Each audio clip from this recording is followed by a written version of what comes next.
Nurpur civil अस्पताल में शुक्रवार को भी डॉक्टर्स की पेन डाउन स्ट्राइक दूसरे दिन जारी रही। शुक्रवार को अस्पताल में 2 घंटे के लिए स्ट्राइक की गई। नूरपुर सिविल अस्पताल के एमएस डॉक्टर सुशील शर्मा ने बताया कि मेडिकल डॉक्टर्स यूनियन के पदाधिकारियों ने सचिव स्वास्थ्य और मेडिकल एजुकेशन के साथ बैठक की थी, लेकिन यह बैठक भी बेनतीजा रही। उन्होंने बताया कि बैठक में आश्वासनों के सिवाय कुछ नहीं दिया गया। उनकी मांग है कि सरकार नई वेतनमान विसंगतियों को दूर करे, बेसिक एनपीए की अधिकतम सीमा पंजाब के बराबर की जाए, टाइम स्केल को फिर से बहाल किया जाए, पीजी भत्ते को 7,000 से बढ़ाकर 20,000 किया जाए, साथ ही एनपीए को 20 से 25% किया जाए। उन्होंने कहा कि अगर सरकार इनकी मांगों को नहीं मानती है तो आंदोलन और उग्र होगा। कल हमें सेक्रेटरी हेल्थ ने हमारी जो ज्वाइंट एक्शन कमेटी है, जो teachers associations, resident doctors, Himachal Pradesh medical officers association, secretary health ने शिमला बातचीत की थी, जिसमें कि डायरेक्टर मेडिकल एजुकेशन और डायरेक्टर हेल्थ सर्विसेज भी प्रेजेंट थे, पर उसमें आश्वासनों के सिवाय हमें कुछ भी नहीं दिया। उन्होंने बोला हर बार वो आश्वासन देते हैं पर करते नहीं हैं। इस बार हम ये हड़ताल तब तक जारी रखेंगे जब तक हमें सरकार या तो नोटिफिकेशन नहीं करती है या लिखित में आश्वासन नहीं देती है। अब तक ये अभी तक तो 10 तारीख तक 10 से 17 तक तो हमारा 2 घंटे का पेन डाउन चल रहा है, तो ये कंटिन्यू रहेगा। 3rd रिजर्व बटालियन पंडोह का 16वां स्थापना दिवस पूरे उत्साह और हर्षोल्लास के साथ मनाया गया। समारोह में एसपी मंडी शालिनी अग्निहोत्री ने मुख्य अतिथि के रूप में शिरकत की। उन्होंने पुलिस जवानों द्वारा निकाले गए मार्च पास्ट की सलामी ली और सभी को इस दिवस की बधाई भी दी। 3rd रिजर्व बटालियन पंडोह का 16वां स्थापना दिवस पूरे उत्साह और हर्षोल्लास के साथ मनाया गया। समारोह में एसपी मंडी शालिनी अग्निहोत्री ने बतौर मुख्य अतिथि के रूप में शिरकत की। इन दिनों एसपी मंडी शालिनी अग्निहोत्री के पास ही 3rd रिजर्व बटालियन पंडोह के कमांडेंट का अतिरिक्त कार्यभार भी है। शालिनी अग्निहोत्री ने बताया कि 3rd रिजर्व बटालियन पंडोह के जवान अटल टनल रोहतांग और ग्रीन टैक्स बैरियर पर अपनी सेवाएं दे रहे हैं। इसके साथ ही प्रदेश के अन्य स्थानों पर होने वाले समारोह और वीवीआईपी ड्यूटी में भी यहां के जवान अपनी सेवाएं देते हैं। इस बटालियन की स्थापना वर्ष 1987 में हुई थी। 1987 से लेकर 2005 तक इसे 3rd सशस्त्र बटालियन के रूप में जाना गया, जबकि 11 फरवरी 2006 को भारत सरकार ने इसे 3rd रिजर्व बटालियन का दर्जा दिया। इस मौके पर बटालियन के जवानों द्वारा ब्लड डोनेशन कैंप का भी आयोजन किया गया।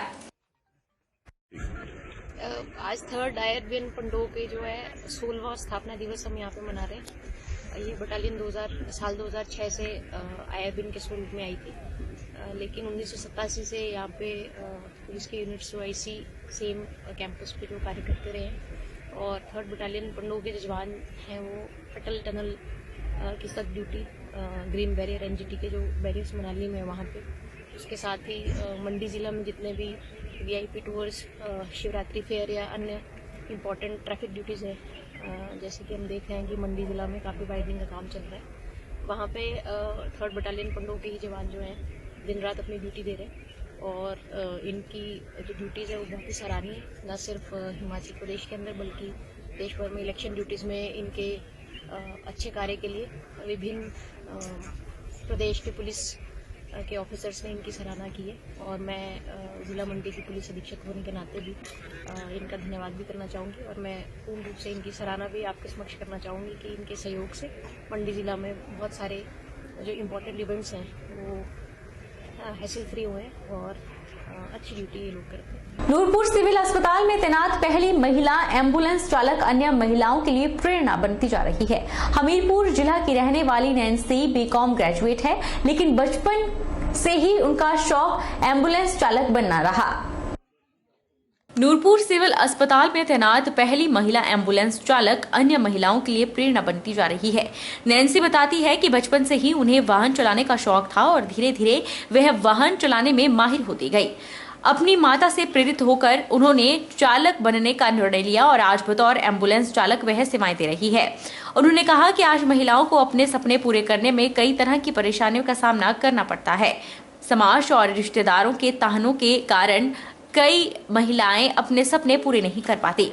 उन्होंने कहा कि उनके साथ भी ऐसा ही हुआ, लेकिन उन्होंने मन में ठान लिया था कि वह चालक ही बनेंगी। नैन्सी का कहना है कि आज महिलाएं हर जगह अपनी काबिलियत का परचम लहरा रही हैं। नैन्सी ने अन्य महिलाओं और युवतियों को संदेश देते हुए कहा कि कोई भी कम, छोटा या बड़ा नहीं होता। काम को अगर पूरी मेहनत और लगन से किया जाए तो एक दिन सफलता जरूर मिलती है। बेसिकली तो मेरी मदर का सपना है कि वो मेरे को देखते हैं ड्राइविंग करते हुए। मुझे भी नहीं पता था मेरे में ये टैलेंट है। बोलते हैं सब में हर कोई टैलेंट होता है, कोई ना कोई तो होता ही है, जिसमें वो बिल्कुल ही वो होते हैं कि नहीं हाँ इनमें यही टैलेंट है। तो ड्राइवरी होगा। मैं बेसिकली जब मैं 7th स्टैंडर्ड में थी उस टाइम से मैं बाइक चलाने लग पड़ी थी। तो उसके बाद मेरी मदर को लगता होगा कि नहीं ये ड्राइवर में बहुत अच्छी है, तो उन्होंने मेरे को बोला कि हाँ आप ड्राइवरी सीख लो। तो मैंने HRTC हमीरपुर से ड्राइवरी सीखी हुई है। चंबा जिला में अवैध खनन माफिया पर पुलिस द्वारा शिकंजा कसा जा रहा है, जिसके चलते पुलिस के खौफ से खनन माफियाओं में हड़कंप मचा हुआ है। बता दें कि रावी नदी और उसके आसपास के क्षेत्रों में अवैध खननधारी रेत निकालने का कार्य कर रहे हैं, जिसके चलते जिला पुलिस विभाग इन अवैध खननधारियों पर सख्त कार्रवाई करता हुआ नजर आ रहा है। जिला मुख्यालय चंबा DSP अभिमन्यु वर्मा का कहना है कि पुलिस लगातार रेत माफियों के खिलाफ चालान कर रही है और भारी भरकम जुर्माना भी वसूल रही है। पिछले 1 साल की बात करें तो पुलिस विभाग में चंबा जिला में 25 लाख के करीब जुर्माना रेत माफियों से वसूला है और कईयों के मुकदमे भी कोर्ट में भेजे गए हैं, जिस पर कोर्ट कार्रवाई करेगा। हालांकि उन्होंने बताया कि रेत माफियों के खिलाफ पुलिस का अभियान लगातार जारी है और आगे भी जारी रहेगा। देखिए, जो पिछला वर्ष गया है इसमें पुलिस की कार्रवाई हमेशा इसमें चली रहती है। 2021 की अगर बात करें उसमें 807 चालान पुलिस द्वारा किए गए थे और इसमें से 564 को फाइन किया गया था 25,03,200 रुपये और बाकी जो 243 केस थे कोर्ट में भेजे गए हैं। इसी तरह 2022 अभी शुरू हुआ है तो इसमें 22 चालान हो चुके हैं और इसमें से 20 कंपाउंड हो चुके हैं, जिसमें फ़ाइन जो है 1,05,000 रुपया फ़ाइन अभी तक हो चुका है और 2 केस जो है कोर्ट में भेजे जा चुके हैं।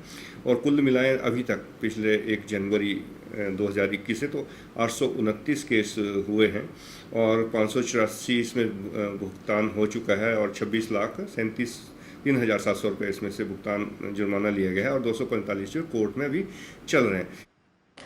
बता दें कि वर्ष 2021 में 807 चालान पुलिस द्वारा किए गए थे। इसमें से 564 को फाइन किया गया था, जिनमें 25 लाख से अधिक जुर्माना वसूला गया था, जबकि 243 केस कोर्ट में भेजे गए। इसके अलावा वर्ष 2022 में अभी तक 22 चालान हुए हैं, जिनमें 20 कंपाउंड हुए हैं, जबकि 2 की कोर्ट में पेशी चली हुई है और 1,05,000 रुपए जुर्माना वसूला गया है। राजकीय महाविद्यालय चंबा में शुक्रवार को SFI इकाई के कार्यकर्ताओं ने धरना प्रदर्शन किया। जिला अध्यक्ष प्रेम का कहना है कि कर्नाटक के एक महाविद्यालय में एक छात्र संगठन ने समुदाय विशेष छात्राओं को हिजाब पहनकर कॉलेज आने से यह कहकर रोका गया कि अन्य छात्राओं की भांति उन्हें भी वर्दी पहनकर आना होगा। इस तरह की विचारधारा रखने वाले लोग सोचते हैं कि महिलाएं ना तो पढ़ सकती हैं और ना ही उनकी बराबरी कर सकती हैं। अगर कर्नाटक सरकार और प्रशासन द्वारा जल्द ही इस पर उचित फैसला न लिया गया तो SFI एक उग्र आंदोलन करेगी। आज का ये धरना प्रदर्शन इसलिए किया जा रहा है महाविद्यालय गेट के बाहर, क्योंकि जो आप पिछले कल देखते हैं कि कर्नाटक के एक महाविद्यालय के अंदर किस तरह से जो है लड़की के साथ भेदभाव किया जाता है, किस तरह से जो है एक धार्मिक भेदभाव के चलते वहाँ के जो है लड़कियों को जो है आने की जो है मनाही कर देते हैं।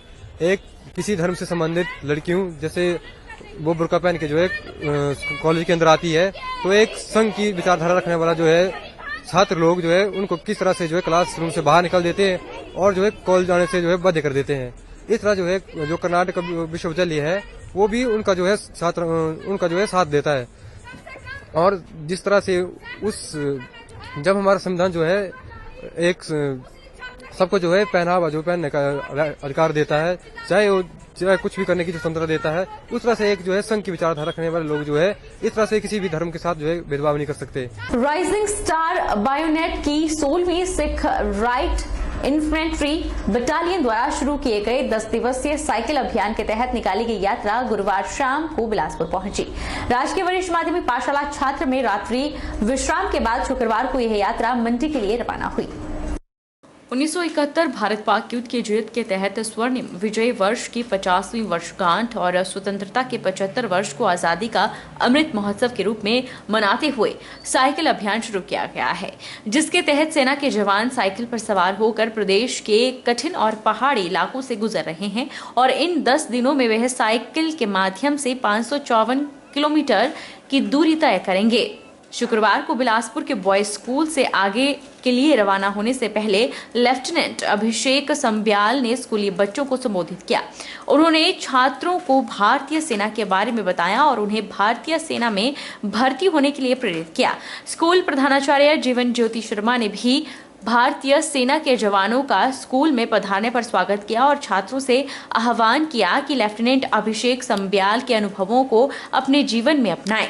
बच्चों को ये बताया कि किस प्रकार से वो भारतीय सशस्त्र सेनाओं में जा सकते हैं और क्योंकि हमारे पास एग्जाम के बाद अभी 1 महीने का समय एग्जाम में बचा है, उसके बाद कैरियर गाइडेंस बच्चों के लिए काफी लाभकारी होता है। तो सशस्त्र सेनाओं में जाने के लिए इन्होंने बच्चों को गाइड किया है और ये मैं विश्वास के साथ कहता हूं कि बच्चों को इसका काफी लाभ होगा। इसमें जैसा कि जानते हैं कि हिमाचल को वीरभूमि के नाम से भी जाना जाता है और बिलासपुर का इन वीरों की स्वर्णिम गाथाओं में एक अपना ही स्थान है। तो ये हम उम्मीद करते हैं कि हमारे छात्रों में से काफी भारतीय सशस्त्र सेनाओं में अपना कैरियर चुनेंगे। वक्त तो चला है छोटे से ब्रेक का। ब्रेक के उस पार फौरन लौटेंगे, आप बने रहिए हमारे साथ।